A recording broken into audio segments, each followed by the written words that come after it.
সূরা ইখলাস কখন পাঠ করলে সাথে সাথে ফল পাবেন?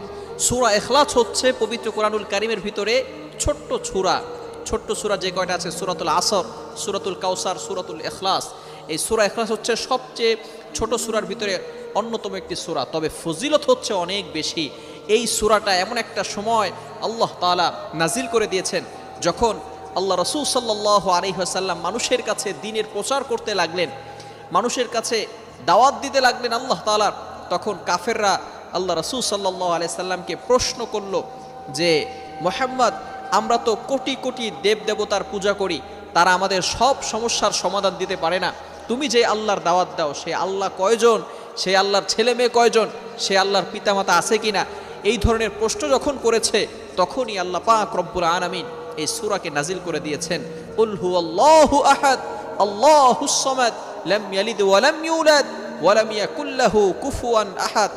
আল্লাহ রাসূল সাল্লাল্লাহু আলাইহি ওয়াসাল্লামের কাছে এই সূরাকে নাজিল করা হয়েছে, হে নবী, আপনি বলে দেন আল্লাহ তাআলা এক, অদ্বিতীয়।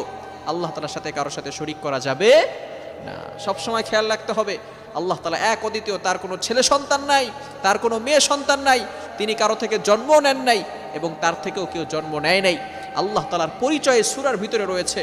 এই সূরার ভিতরে আল্লাহ পাক রব্বুল আলামিন তার পরিচয় দিয়েছেন, এই জন্য এই সূরাটা সবচেয়ে বড় দামি হয়ে গেছে।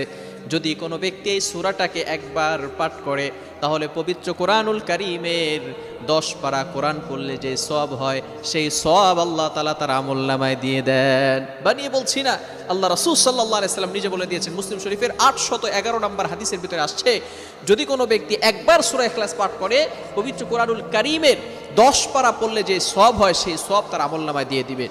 সুতরাং কোনো ব্যক্তি যদি 3 বার সূরা ইখলাস পাঠ করে, আল্লাহ তাআলা তার পুরা কোরআন শরীফ একবার খতম করলে যে সওয়াব হয়, সেই সওয়াব তার আমলনামায় দিয়ে দিবেন। আয়েশা রাদিয়াল্লাহু তাআলা আনহা বলেন, বুখারী শরীফের 7375 নম্বর হাদিস, এক সাহাবীকে আল্লাহ রাসূল সাল্লাল্লাহু আলাইহি ওয়াসাল্লাম ইমাম নিযুক্ত করে দিলেন, আর ওই সাহাবী ম্যাক্সিমাম সময় সূরা ইখলাস বেশি বেশি পড়তেন। অন্যান্য সাহাবীরা রাসূল সাল্লাল্লাহু আলাইহি ওয়াসাল্লামের কাছে অভিযোগ নিয়ে আসলেন, ইয়া রাসূলুল্লাহ, ইয়া হাবিবাল্লাহ, আপনার অমুক সাহাবী শুধু সূরা ইখলাস বেশি বেশি পড়ে।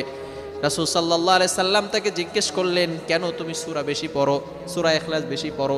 রাসূল সাল্লাল্লাহু আলাইহি ওয়াসাল্লামকে তিনি বললেন, এই সূরাকে আমি বড় মহব্বত করি।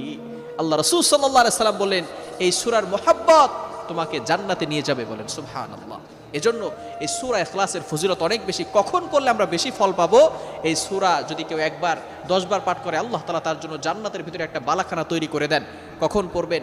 এই সূরাটা হচ্ছে আসরের নামাজ, বিশেষ করে জুমার দিন শুক্রবারে আসরের নামাজের পরে এবং মাগরিবের পূর্বে, এই সময়টা যদি আগে দুরূদ শরীফ এবং পরে দুরূদ শরীফ, মাঝখানে সূরা ইখলাস 10 বার পরে আপনি আল্লাহর কাছে দোয়া করেন, যা দোয়া করবেন আল্লাহ তাআলা সব দোয়া অ্যাকসেপ্ট করে নেবেন, কবুল করে নেবেন। এই সময়টা খুবই গুরুত্বপূর্ণ একটি সময়। এই সময় আগে দুরূদ শরীফ পড়বেন, এরপরে আপনি সূরা ইখলাস বিসমিল্লাহ সহকারে 10 বার পড়বেন, শেষে আবার দুরূদ শরীফ পড়ে আল্লাহ তাআলার কাছে দোয়া করবেন, আল্লাহ তাআলা আপনার সকল দোয়া কবুল করে নেবে। বলেন সুবহানাল্লাহ। এজন্য এই সূরা ইখলাসের আমল আমরা করতে পারবো তো ইনশাআল্লাহ? সূরা ইখলাসের ভালোবাসা আমরা অন্তরে ফিট করতে পারবো তো ইনশাআল্লাহ? আল্লাহ তাআলা আমাদের সকলকে বুঝার তৌফিক দান করেন। সকলে বলেন আমিন।